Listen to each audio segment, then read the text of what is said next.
More down ditch, which are the ditch. Uganda computer time dong down which you my bear. So a part here get a piece of a big nail dear co. I'm gonna lock some para capital city me Uganda. More actually could be the marketing my part, German diaspora, German Uganda. You'll more can count the more to come with you. I'm going to look for me and while I will. My will log Honorable Gilbert Olanya. Yan biro ka lok ko nanti ka wachi mi yar daro ko nene ki mi war ko jo madong biti offices madon do yan wa ni ko biti actually pegi nero dano na meggi na titiyo teach ano mi yar ki mi war bore no dano tim jim maracho dan pegi paro si mera tam in lo ma be ma da lo ana winyo ki ya chaki no ya giki cha tam ni agam kong ma nok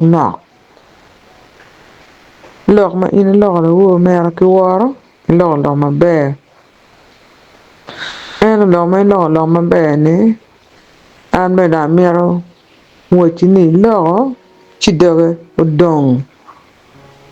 then me and Sheila winyo ka ite ka lok ko ki Dan Macharo, the Right Honorable Richard Todwong, man the Secretary General the ruling party. Man why ni Dan war Todwong Uganda ni dujo Dan mula nyime. And the Kakakundi do tungang, man no war don't pere come. Kundan and Dan Madir the jam. Welcome Dan Macharo Honorable Minister the Justice. Mayor Honorable Nobat Mao come down Machar Minister Cabinet Minister Hilary Neck and the Minister of Disasters and Preparedness. Then come the ministers make and duju Darmadon or Chief Justice duju ma aki actually duju look la way kwan ning dam be ben lo ka wunye no be miet la wo ma da wunya ti o pen dom lo jema kan always ka ko lo no konya wunya ma ti ka ne peke me gin la wo lo calmly respect and love because ani actually jo an ba tam ni ma chal nyara actually abien ba gam pen lo ma be en do mo wa lo ma in lo ni dogo don ami ara tet ki down mi a chiel ka wana wa ni pe wa lok da wa gik mere ki nyana lo ka nyana nyo mu nyo ka mo nyo ka na ke lo ka na ma ko da pe ye pe bitero ka mo na me cha na ke right honorable Richard to do mer mar eno ma in lo ka pira lo come me cha ke ne lo ni da ma diet na da war Uganda dujo an ben ngi ko men to do te da ma diet and the Secretary General the ruling party pa NRM nongen matie wek woro ni eno ni matie wi lobo Uganda ni mete kom dung kom to dung o du ko pa yo gambo ya chul mier eno nyot ki daro ni en irom tim jimi duong ki kaka chuli ko ene kaka ne na machiel pen ngoma mir ngi ba ni jo mo ken en une lo rock tie me lo rock tiu tich ma lo rock MPs lo rock ti position ma don gangi na machiel kaka gi na machiel ma gi nero dano gi konyo dano gi yo jemi duju gangi na machiel chan nen ma wa dutung bodo ya chuli join ne gi ti offices ma don ki jimi duju ento pego tiyo ki offices gi ma bejo me konyo kaka choli to dong mi ne kel projects ma don ma ko no tiana chuli ma no tiana chuli tiyo kwere lobbying en go be the secretary general for ruling party one do you war da one do you mare kel projects ma don te gang kuja me ko nyo pajo kay nena e chiara kombe right now boss speaker mi parliament Anita Among pour be speaker mi parliament en pour kwa nyo bot o mienwa Jacob Olanya, may he soul rest in peace. After the death of Olanya, not yet even 4 years, Machalo speaker mi parliament me Uganda obe du abungan Machalo deputy pa Jacob Olanya endolo bawo po ye ni wa ni ta mongo be ngoma ni la motim gangi within the 4 years mo be parliament ni kala wi go en ke gangi kuya ye pa NRM o karo an post within the village there ngado mo jara contest kan ni to pere Anita Oyobo radio stations gangi Anita Oyobo schools gangi Anita Oyobo art yard gangi Anita Oyobo gangi mabe gangi kuno Anita Oyobo nawa stadium metuko dilo bati maromo ki nambola ka nambola bunyi tiyo 60,000 people Anita Oyobo gangi kuya 35,000 people jo wane ti mo tamni te kon kuir project ma ko meno gang or yat ke ken or yat ma mekwa ya chul sub region ke ken or yat ti gulu or yat ti kit gum ki or yat ti ya naga ene duju bora gena min inena yubo on ti gilo tele ma meko ma ga mendo min gi teach or yat ko be di pay ya gago or yat pere yo moro or yat pere la mo or yat pere pa de or yat pere amoro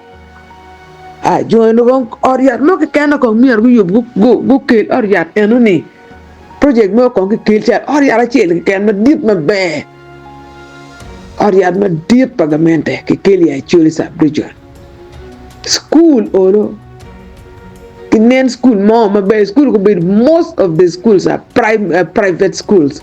kene do no project mo ngato mo a chelu ka to you private school ma be ilu fonye ma bejo ma ulu ko yelo tiano ke chuli sub region kenyo uno gina be ko edo man no pe kelo honorable Gilbert Olanya ke do ko mera minister of justice and constitutional affairs honorable Nobad Mao mera and be from another mother ma winya man da wan kwere da ko bogolok da ko lo kinwa but we differ politically, which is okay. Check ye, down doing in animal depart system.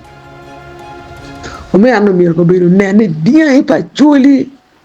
ki chulo duju jong no chung ko chuli kat gino mo ka kan. Ben me chiro me ngi tik pa ma wan be ye.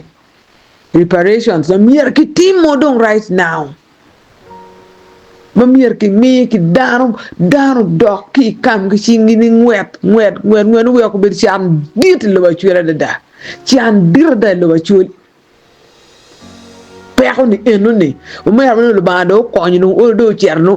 na yang o be disagreement ki ga men da ke ken throughout his life cool ma do be do lo ba do mi mo ane do cherne no mi do ti pe chul ma te da that would be the first assignment man no mi o mera o team pe ka chuli min ne anu de pa chuli ki chulu duju men ne no lok com reparations dikiti ko duju ma be en ngo ma mera ya jay winyo MPs ku cer ka bora di lo bakacha that was a good project ma mier ki nong no yo mi konyo gi donc en ma charity justice no mier tek lo ke eno ne o pekel bit ka lok ki dok ken le bon ker lo ki teach duke comme honorable Hilary Nek engineer Hilary Nek mena chure ma dit da chure ma konyo dano ma duong da including and myself ati national water don national water was all his initiatives konya chuli ma duong dana ka timo mabe mier ki fo ento engineer Hilary Nek Machal Minister of Disasters and Preparedness be otiyo gere ko be futi ga men ka musubin up to now Machal Cabinet Minister endo ka de neno pe ko ma did disasters dum bong bot ma di katu ginu ma ken ya chuli sub region ko be di ko ara ma jong ne ko dana di borderline puanga kuya une ko dana di une ko dana duwa de all those are disasters by the way ka won ka achur foot po ngeyo per ma no mier ki nen ki gamento biru chungo biki biende ki bir ka mi no bar ki kan ma mo ki dano ni dano mier ku cher ka ger na ki art i borderline kuja bar i mi bar ki la char twerti mu gino mo ki bar eno ne la charo wil sementi gunia chiel no mier en machal minister me disasters and preparedness uchungi ye matek maneno ni dano ma kor ma jo baro jime ki uri ki mier dano ni ki biyu ki uri complete house kirkite tim kam kan char boduda gi kwen ni gamenda bino full swing ki yubo auto kam kan ma ki miyo ki dano ma ot ma don ki yubo ento man bodo pe kun ento minister me disasters school ba deputized by Abe Lilian ento deputy minister of states me disaster and preparedness. There's a lot of disasters in Northern Uganda, in Acoli sub-region. I'm talking about Acoli sub-region. No me region go nen, buket pajo, ubed na machiel. Ento man nerni, ngato moke kamete ka nen ko bed gine ni pera. Bino pa kar moja pa balali lo Acoli eno ni. Kidia gine ni uduju. Eno ni wuda neno. Ene wunda neno kera bir ki wani balalo wila ngom kwar chenga ma charo pa wi minister mo ngaro mo ken mati ke men mu kati ko ma condemning bien pa balalo ene Uganda ya Acoli sub-region bu biro ki diangi di wane ki chok diangi wa duju wa pe ki diangi ko be don ke kere jo mo kana ma ki tiki diangi don go biro ke ngom bot wa kenyo ene ki neno ni ngom ende ki neno ni ngo minister no pon kere kinyo ni gi neno ni ngo bala lo bi me ku bedu ku me no won wala bogin mo piene no chilingir gi ti position ma page ni but they not using their position me konyo ka Acoli mier ki lok lo da position pe ti position gi me konyo ka Acoli ite ti position gi me konyo themselves ki we ma Acoli ko be Acoli ti me chor la wi pario la bogin mo ke ken Dako be about gina environment kenyo mego bitres tima nywa me shi wora unen lok enani ko be lokom environment don to no yele ke kwe o ke kwe kitongo ma ke ti no wen ko ti gino mo ti pete misa maromu kati biru timu gino mo loko gino mo ke ken amir saluting nyara minister honorable Acoli bitres Furu berbere a position ni less than 3 years. Ento ngo ulmo timu ya gago nen manana. Uchero lobbying security road ko berge yobu security road ya gago kuno. Yele ye matek. Guri mo matin udina ga kunte yele ye although pedong no tuero kira charo ngwe ko berge timu margin minister of works okay yondra. So no kamadung you te maraja dada and you pa means of works right now. You minute make a yonra. And yele ma tam ni en ka ni ne kar kong ki wain kok en mete ke chi ulu kong biti mu gino mo. Men ner na kid ma ner ke. Chi dong teach ka ba mi ni teach ni indi no office ma be ko meno ma cher ka ti teach office ma be. Tam pikka ka ni na ma cher jomo ka ne tam pikka agi. Doctor Western Uganda ka iner Gilbert nyankule enma muzobe no ker ki team ministers kida ki tiu kere gangi kida ki tiu kere pe kagi do gi timu jimi ma pe mi to kagi wa ni mer ki te ko medical camp ke ken iner medical camp no gilba muni ma wa kilo ma wo be bi ka treating dan gi gangi kon podo ko tie ne chanel mi go sanda ko yele ki mege man ke mi malaria Machao la tera. Chi honorable Olanya ilog ma be ento anko na doke kom no tera. Positions giti kere eno bad position ma giti kere ni pe konya Acoli tika konyo gien ke ken pe tika ki position gine ma be me konyo ka Acoli nyu me konyo pajo ni arwaj ko mero. One go be we are the poorest in Uganda. Kunena one of very moon wa piario we are Acoli. No me at the joe and no good ki an opportunity ni enoni ni one of very money me neno kid you me konya Acoli. Me sa no ba no ko be no diega dan me ki chulo no wing. ngaro mo ko be cha ru mo no diang pe ke chu no be pe ke man diang na yang pe ke chu gin mo ke ken pe ke ane da wi we wa ni o diang da ko donga to ko kan wa ni diang da ke chu ko me ka honorable ile nek diang ali wari o potema ko potema ali wari o pukelo riem ti pa gino okelo riem ile nek ki general tema wa en gin yo no ngi do ma ti ma bay ma ti office ma bay ni en da ke chu diang ki we en da re ko bi de da o pe ki diang a chu ni diang ki bo belal ba ko be bi pon ke gang ye chu ni en gina be an machalo a young woman, not very young woman, an adult of a sound mind, and now the Joan enemy, Kagin Gimir ni Mira, Gin Giti, my bed, I can be calm, my bed, Mira good nan again Giti Pika, Peggy bit a tipi. I can't never do two campara, I know in there gin kino no pelar, go dog and go with him, another gamachini pekka, and then kid Kuanga. Any quarter bear. Actually, John, any team office, and what you make it, and local teller. Local teller, who do you? John, any voting in all out. Well, come go check you, Kino tell more being a coin, party, mobby chum, pidana, maconia, actually, you mock again. Do tell any man, Yingini, or donkey, work game, go check you. Do tell me, actually, to ministers. Kong donkey work kong bu chet dungu yue pien teach mo ma jonu tiu paka kila kure na ner kilo gina okelo security road ya gago kifuro do ko foj bore tek bada furu danya be foot po be office mo ka dek foot be mario olu yelle magwa ka nego be ko office chala mo apar binyo pero chala pa honorable ile ne no timu jim mabejo pajo mako be no kilo pedung kinen kon politics in ka ba no kritika mo mabe a chunya chui kon president Museveni mapo mi ko mara general tema one retirement tema ino dan olu bi konya chuli matia dada piene ni dan ma chunya ling